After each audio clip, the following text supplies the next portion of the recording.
অসম তথা উত্তৰ পূবৰ হাতীত চকু পুঁজিপতি বনিয়াৰ পুনৰ উত্তৰ পূবলৈ আহিছে গুজৰাটৰ পৰা কেইবাখনো হাতী সৰবৰাহ কৰা বাহন অসমৰ মাজেৰে অৰুণাচলত প্ৰৱেশ কৰিছে বাহন কেইখন আম্বানীৰ ব্যক্তিগত চিৰিয়াখানালৈ হাতী সৰবৰাহৰ বাবে চলাইছে তৎপৰতা অসম তথা উত্তৰ পূবৰ হাতী গুজৰাটলৈ সৰবৰাহক কেন্দ্ৰ কৰি ৰাজ্যজুৰি এতিয়া প্ৰতিক্ৰিয়াৰ সৃষ্টি হৈছে আৰু পুনৰবাৰ যেটো হাতী সৰবৰাহক লৈ বিতৰ্কৰ সৃষ্টি হৈছে অসম তথা উত্তৰ পূবৰ হাতীৰ ওপৰত চকু এতিয়া পুঁজিপতি বনিয়াৰ তাকে লৈ বিভিন্ন দল সংগঠনে যেটো দীৰ্ঘদিনৰ প্ৰায় প্ৰতিবাদ বা প্ৰতিক্ৰিয়া সৃষ্টি কৰি আহিছিল আৰু শেহতীয়াকৈ কেইবাখনো ট্ৰাকত যেহেতু এই হাতী সৰবৰাহ কৰা হৈছে তাকে লৈ পুনৰবাৰ প্ৰতিক্ৰিয়াৰ সৃষ্টি হোৱা দেখিবলৈ পোৱা গৈছে অসমৰ মাজেৰে অৰুণাচলত প্ৰৱেশ কৰিছে সেই বাহন কেইখন আৰু আম্বানীৰ ব্যক্তিগত চিৰিয়াখানালৈ হাতী সৰবৰাহৰ বাবে চলাইছে এতিয়া তৎপৰতা এই মুহূৰ্তত আমাৰ তিনচুকীয়া সাংবাদিক জিতুল দত্তৰ সৈতে পোনপটীয়াকৈ সংযোগ স্থাপন কৰিছো জিতুল আপোনাৰ ওচৰলৈ আহিছো পূৰ্বতেও দেখিবলৈ পোৱা গৈছিল যে ট্ৰাকত যি হাতী সৰবৰাহ সেই হাতী সৰবৰাহত বিভিন্ন প্ৰতিক্ৰিয়া সৃষ্টি হৈছিল প্ৰতিবাদ সাব্যস্ত কৰা হৈছিল আৰু শেহতীয়াকৈ পুনৰবাৰ অৰুণাচলত যেটো প্ৰৱেশ কৰাৰ কথা গম পোৱা গৈছে কেইবাখনো ট্ৰাকত য'ত হাতী সৰবৰাহ কৰা হ'ব গতিকে এই বিষয়টোক লৈ উজনি অসমত প্ৰতিক্ৰিয়া কেনেধৰণৰ হয় জুবিচক ইতিমধ্যে যোৱাকালি আমি এই সন্দৰ্ভত এখন বিস্তৃত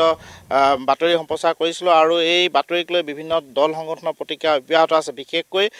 প্ৰকৃতিৰ সৈতে জড়িত সংগঠন গ্ৰীণবাৰ্ডৰ যিসকল কৰ্মী আছে তেওঁলোকে গোটেই বিষয়টোক লৈ উদ্বিগ্ন আৰু তেওঁলোক চিন্তিত আৰু তেওঁলোকে এটা কথাই ক'ব বিচাৰিছে যে অসম বা অৰুণাচলৰ পৰা যাতে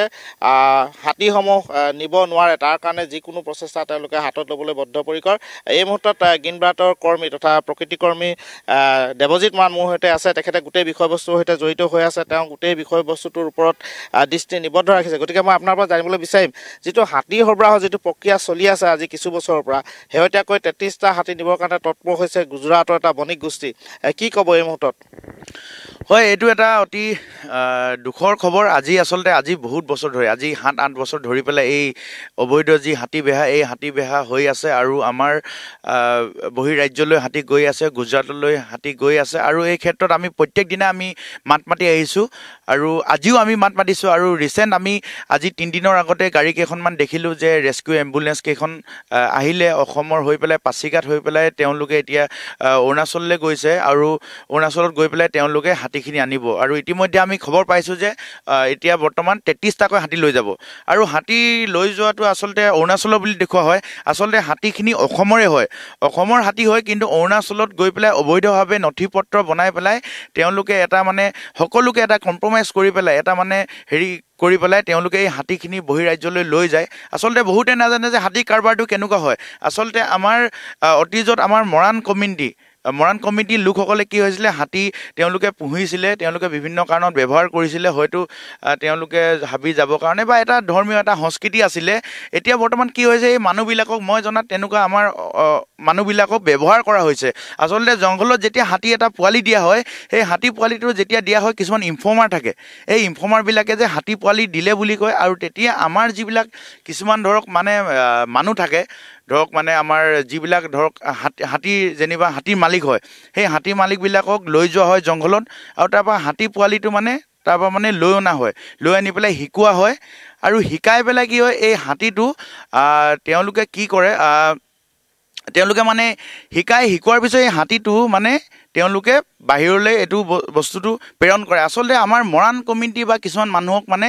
ব্যৱহাৰ কৰা হৈছে আৰু গাঁৱৰ মানুহ তেওঁলোকে মানে ইমানখিনি কথা নাজানে ভিতৰুৱা কথাখিনি কথা মই আপোনাৰ পৰা জানিব বিচাৰিছোঁ গোটেই প্ৰক্ৰিয়াটোৰ সৈতে এজন মধ্যস্থতাকাৰী নিশ্চিতভাৱে জড়িত হৈ থাকিব লাগিব আমাৰ হাতলৈ এটা তথ্য আহিছে তিনিচুকীয়াৰ ফিৰোজ খান নামৰ এজন ব্যৱসায়ী এই যিটো হাতী সৰবৰাহ যিটো প্ৰক্ৰিয়া এই প্ৰক্ৰিয়াৰ সৈতে মধ্যভোগী দালালৰ দৰে কাম কৰি আছে এই সন্দৰ্ভত আপোনাৰ হাতত কি তথ্য আছে হয় এইটো কথাটো ইতিমধ্যে গম পাইছোঁ যে আগতে মমতাজ সিদ্দিক বুলি এজন আছিলে যোনে হাতী ব্যৱসায়ৰ লগত জড়িত আছিলে তেখেতৰ চাগে কিবা কি হ'ল নাজানো কিন্তু এতিয়া ফিৰোজ খান বুলি তিনিচুকীয়া জিলাৰ ফিৰোজ খান আৰু ফিৰোজ খানে এই কাৰবাৰটো মানে কৰি থাকে আৰু আম্বানী তাত জোখনলৈ যিমানখিনি হাতী লৈ যায় তেখেতে মানে মধ্যস্থতা য'ত যি মানে কি কৰিব লাগে যেনেকৈ যি কৰিব লাগে সেইখিনি কাম আমাৰ ফিৰোজ খানে কৰি থাকে আৰু চবতকৈ ডাঙৰ কথা হৈছে যে আমাৰ যিখিনি এবাৰ হাতী লৈ যোৱা হয় ডনেট কৰা বুলি কোৱা হয় আৰু তাতে সেই আম্বানী যিখন ৰিফাইনেৰীৰ কাষতে জোখন কৰা হৈছে এটা কিমান এটা পলিউশ্যন আমাৰ অসমত এতিয়া ইমান ধুনীয়া এখন অৰণ্যৰ মাজত এটা পলিউশ্যন ফ্ৰীকৈ ধুনীয়াকৈ মানে জংঘলত হাতীখিনি থাকে তেনে অৱস্থাত মোৰ এনেকুৱা অনুভৱ হয় যে হাতীখিনি তাতে ছাৰ্ভাইভ কৰিব নোৱাৰিব আৰু ইতিমধ্যে জু কৰ্তৃপক্ষই নিজেই এইটো মানে এটা আছে তেওঁলোকৰ নটিফিকেশ্যন যে 23টামান হাতী 23লৈকে মৰিছে। আৰু এটা কথা আছে, যিটো হাতী সৰবৰাহ যিটো প্ৰক্ৰিয়া, এইটো আপোনাৰ দৃষ্টিত বৈধ নে অবৈধ? একেবাৰে অবৈধ। চাওক, একেবাৰে অবৈধ। এতিয়া সংৰক্ষিত বনাঞ্চল এখনৰ পৰা মানুহে এটুকুৰা খৰি নিব নোৱাৰে। উইদাউট পাৰ্মিশ্যন আমি কেতিয়াও নেশ্যনেল পাৰ্কত সোমাব নোৱাৰোঁ। তেনেকুৱা অৱস্থাত যে হাতী এটা বাহিৰলৈ লৈ গৈছে, এইটো এটা সম্পূৰ্ণভাৱে অবৈধ। আৰু অসমৰ হাতী বহিৰ ৰাজ্যলৈ নিয়াটো বহুত একেবাৰে মানে অবৈধ। মানে অসমৰ হাতী অসমতে থাকিব লাগিব, কাৰণ হাতীখিনি এই মুহূৰ্তত আপোনাক ধন্যবাদ জনাইছোঁ। আৰু এনেদৰে বিভিন্ন দল সংগঠন বা প্ৰকৃতিপ্ৰেমীসকলৰ মাজত বিশেষকৈ যথেষ্ট প্ৰতিক্ৰিয়াৰ সৃষ্টি হৈছে, কাৰণ পূৰ্বতেও যিটো হাতী সৰবৰাহ কৰা হৈছিল আৰু এনেদৰে সংৰক্ষিত যিবোৰ বনাঞ্চল আছে, বনাঞ্চলৰ পৰা হাতী সৰবৰাহ বহিৰাজ্যলৈ অসমৰ পৰা হাতী সৰবৰাহৰ বিষয়টো অতিকৈ স্পৰ্শকাতৰ। আৰু এই বিষয়টোক লৈ পুনৰবাৰ সৰব হৈ পৰিছে বিভিন্ন দল সংগঠন তথা প্ৰকৃতিপ্ৰেমী।